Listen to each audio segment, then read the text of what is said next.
Hey everyone, here Kimball here with another gardening idea video, and today I'm going to talk to you about using homegrown comfrey in your garden as a fertilizer. I use it in two different ways, and I have used comfrey for many years. There's a patch of it right there, and I have a couple more patches on the outlying areas around my yard. And I got that comfrey from a single root. All my patches come from a single root that I got from a friend years ago. I have no idea what kind of comfrey it is. It's just comfrey. It is not invasive. This is my experience. It's not invasive, but it does spread. It spreads a little bit. And I've read people say that it's terribly invasive and that you've got to get the right variety. And that may be true, but I would not be afraid of getting any local comfrey you can find, if you can find it locally or wherever you can get it. Just get the comfrey. You can control an invasive patch of comfrey if it gets to that point. And the way you control it is that you just put black plastic over where you don't want it to grow for a year or two, weight it down with some tire sidewalls, and it's problem solved. I've done it with plants that I thought, oh no, how am I ever going to get rid of those? You lay the black plastic down and forget it for a couple of years. Problem solved. So don't be afraid to plant comfrey. Now, comfrey is a dynamic accumulator, and you may know this, but I want to give you a definition of a dynamic accumulator. It's a short definition, and it's worth understanding because this is what it's all about. Dynamic accumulators is a term used in the permaculture and organic farming literature to indicate plants that gather certain minerals or nutrients from the soil and store them in a more bioavailable form and in high concentration in their tissues, then used as fertilizer. While this idea is quite common and often tap-rooted plants are used for this reason, there is no scientific data supporting it. So there's no scientific data supporting this. We only have the anecdotal evidence of generations who have used it in their garden, okay? And that's enough for me. And it's enough for me that I have used it and I have seen what I believe, I don't have scientific evidence, but what I believe to be improvement in my plants. Don't let the scientific evidence lack sway you in any way, shape, or form. We don't need scientific evidence. So what I want to do here is get up close and just show you how I'm making the liquid comfrey first. It's ridiculously simple. So here I am in my little garden side fertilizer laboratory, and I have a couple of buckets of comfrey tea. That's what this liquid version of comfrey fertilizer is called, and I have a lid on them, and you want to put a lid on them to prevent evaporation, and it helps with the smell because this stuff smells terrible. It smells like a concentrated cow barn manure smell. I mean, it's pretty intense, and that's what it smells like to me. And this lid right here, I think, is a clever idea, if I don't say so myself. I took the plastic garbage bags off my tomato cage cloches, which I showed a while back in one of my videos. So I don't need the cloches anymore. Cut the bags off, tied a stone in each corner, and it makes a nice, very nice lid. There you go. There's an idea. And so the way you make this wonderful concoction is that you take your bucket, you fill it with comfrey leaves and stems and flowers. You don't even have to chop them up unless you want to.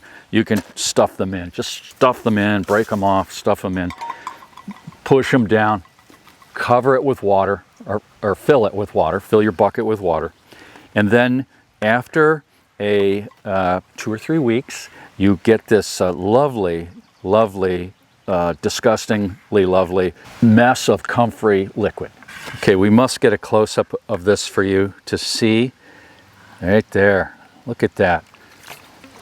And did I tell you it stinks? It does. It's not that difficult of a system to take this and make it so you can use it in a watering can, like that right there, and water the plants, and I'm going to show you my system. Okay, in my laboratory right here, I have this dipper. See this old dipper? When I worked on a farm as a kid, there was a hand pump where we could go up and hand pump water to drink, and there was a dipper just like this hanging right next to the pump. So yeah, so when I saw this at a yard sale, I grabbed it. I'm going to buy that. I don't know why, but here years later, this is why. You see how I did that? I just have my hand a distance away from this stinking tea, and I'm filling my ladle. That's a ladle. Okay? Then we need to filter it. And filtering comes down to this piece of fine mesh that I salvaged off of something, and it's got some dried comfrey on it, and we're going to set our, well, look, we'll dump that back in there.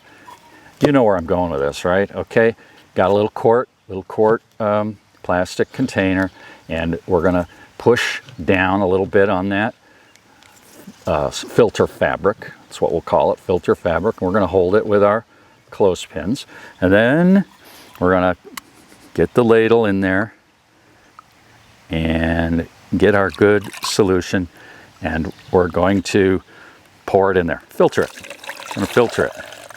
And for my watering can, when I use the watering can, I can hang my ladle right there. And you can see that it has filtered out some things. I keep my clothespins right here handy. Everything is right where I need it. And there you can see I've filtered it out, and I'm going to use one of the clothespins to hang that here.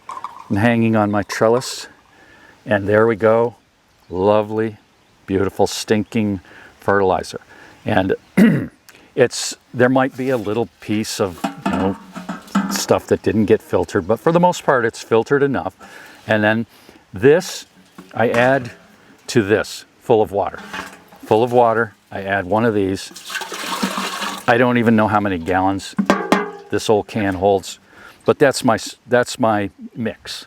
Okay, and sometimes I will tell you, I also have a place for this. I have it right there. I have a stick, and I put it right there. Place for everything in its place.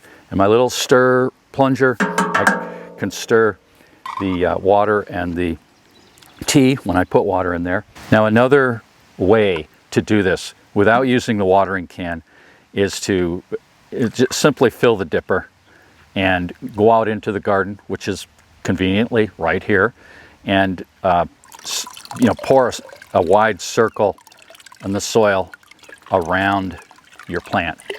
I've done that with my tomatoes and a couple other things. It's concentrated, but it doesn't seem to be any problem. And if you do that just before a rain or a rain shower, that'll bring it right down into the soil, into the root zone.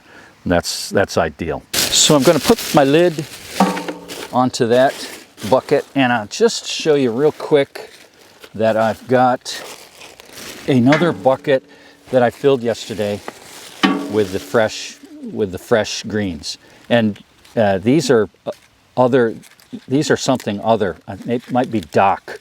Anyway, they were growing in this area, and I took my sickle. That's how you harvest, or that's how I harvest my comfrey and other things. You've seen that in previous videos, that wonderful sickle. But anyway, this is one in the works. Okay, throw any weeds, any taproot weeds, dandelions, they're good. And yeah, just throw what you got in there. You could throw wonderful grass clippings. Just think of the nitrogen that would be in that fertilizer water, the nitrogen from grass clippings like that. That's an idea for me to try. In fact, I got my bucket and my cover right here. That is one of my plans. The other way to use comfrey as a fertilizer is simply to cut it down, let it wilt. Very important. You don't want to put fresh comfrey cuttings on or in the soil ever, because this stuff will just start growing. And so you cut it, you spread it out, let it wilt, cut it up if you want, And in this instance, what I'm going to do is put it around these potato plants that you see. I had a video about that recently, and these potato plants, I'm going to be hilling them in a few days when they're up about 4 inches or so. And before I hill them, I'm going to put the Comfrey in there. And here you can see that when the Comfrey wilts, this I actually cut a few days ago, the leaves get brown and crumbly. There's a classic dry Comfrey leaf. From this to this. And if I spread this around my potatoes when I hill them, before I hill them on the ground, then the soil microbiology, the moisture is going to work on this, and they're going to love this. And that's where fertility, the best fertility comes from, is biological activity in the soil, working on organic matter and making fertility bioavailable to your plants. The other option, you don't have to cover it, you just lay it on the soil like a mulch. And think about this a minute. If you lay these leaves, these brown dried leaves, on the soil as a mulch and it rains, the goodness, the minerals and the fertility in the Comfrey is just going to percolate down into the soil slowly and surely. So that's the story of Comfrey here on this little homestead, how I'm putting it to use in my garden. I have grown Comfrey for years. I love Comfrey. There's nothing bad about Comfrey. Nothing. It's all good. Thanks for watching, everybody. We'll see you in the next video.